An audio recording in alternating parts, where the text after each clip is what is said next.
What's up, guys? It's Peacocktain, back with another episode of Formula 1 2020 My Career Mode with Cook Racing, and we're just doing a little bit of housekeeping to start up this episode. Just some of the decisions that were made behind the scenes for the team, such as going through checking my sponsors and adding driver perks and all that fun stuff. And with that, we will get into the second race of the season. We are at Bahrain, and practice one, nothing special. I did a lot of the preparatory practice programs, and then in practice two, I did the qualifying program, which is why I had a much better result.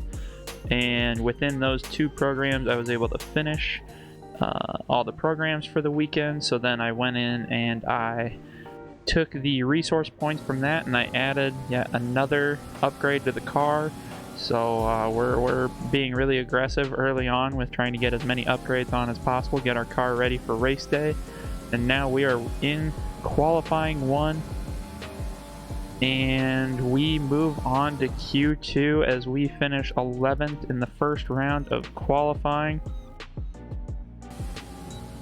Our first run in Q1 wasn't good enough to get us through, but that second run was much improved. And then we set an absolute killer lap, but it is not enough in Q2. So we go out for another run and we mess up, and this is going to keep us out of Q3. And we will be starting the weekend in the spot by our banker lap from Q2.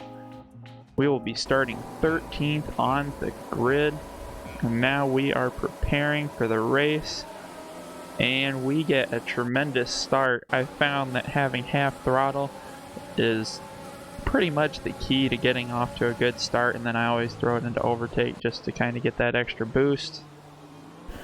And we make a little bit of contact with Perez, but overall we gain 3 positions in the front stretch. And now we are attacking Stroll and Perez, and we slip all the way up into 9th place. We have gained 4 positions in the first lap so far. The miss has us in point position already, starting with lap 1. And now it's just a game of how many more cars can we get by, or can we maintain a points position. And that is Perez fighting us hard on the outside. I completely ran in well too far. Thankfully we were able to hold on our position, but that cost us dearly as we are quickly falling behind the likes of the top 8 cars, with Norris right ahead of us.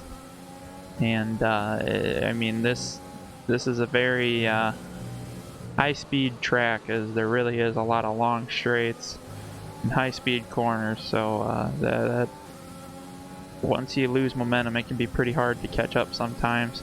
Thankfully, we ran a low downforce package, so we really do have a lot of punch on the straights, which is really what's going to help in keeping the cars behind us once we do get them behind, because they have a real tough time diving in on us going into the turns. We're gonna move ahead in the race because there really wasn't that much action. We need a good pit stop here. We have people directly behind us, and Norris is a good chunk in front of us.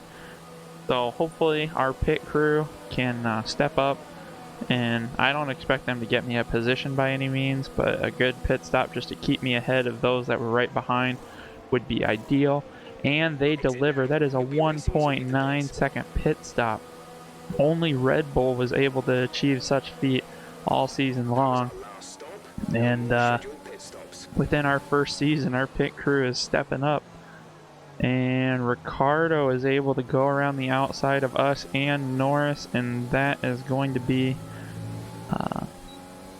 actually what was supposed to happen.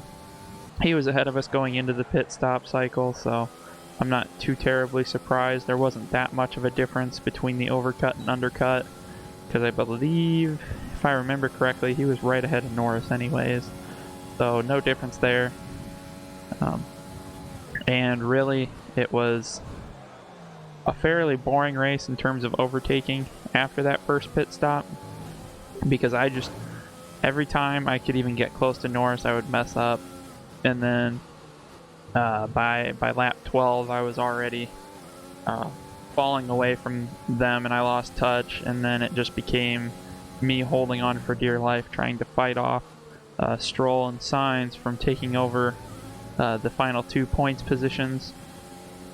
So I am still fighting for points here in this race, even though we have not moved a position since lap 1, when we gained 4 spots to start out this race. And we are coming down the final stretch, and we finished the race in 9th place for the 2nd race in a row. This is 2 for 2 now that we are in the points in our first season. I really was not expecting this. This type of thing did not happen a lot in just practicing, and so to get these types of results has been quite amazing. Tell me, Ant, how do you think they were able to deliver such an incredible result today? I think a large part of the result comes down to temperament. They were able to keep their heads when everyone around them was losing theirs, and that's allowed them to get the best out of the car, to maximise the strategy, and to stay out of trouble. This is something I expect to see a lot during this first season, a lot of Mercedes and Red Bull up on the podium, but hopefully as the seasons go on, that will kind of change up and evolve, and hopefully we'll put our team up there shortly.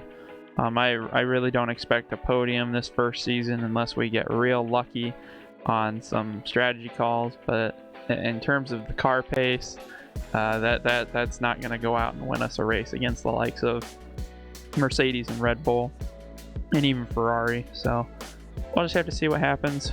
We're happy with driver of the day coming in 9th. I mean, the more points we put next to our name, the better. Our teammate Mick didn't do too hot, came home in 17th. But you know what?